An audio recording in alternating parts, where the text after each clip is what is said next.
The Agtron detection result is 37.7.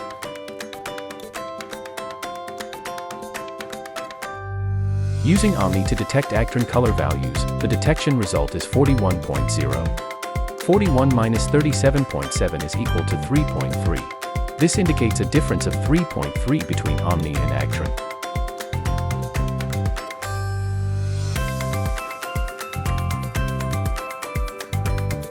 The Agtron value of Omni's calibration plate is 45.3.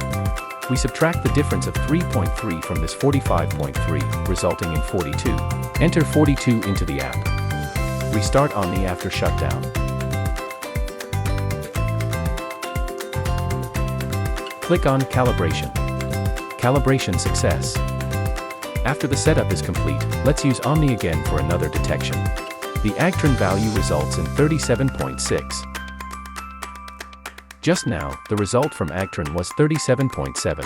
The result differs only by plus or minus 0.1 on the Agtron scale. This verifies that the reset was successful. Next, we will demonstrate testing the actual color values of coffee beans.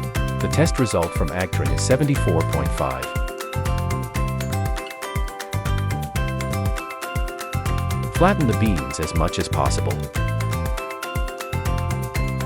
The test result from Omni is 74.4. The result differs by only plus or minus 0.1 on the Agtron scale as well. Thank you for watching.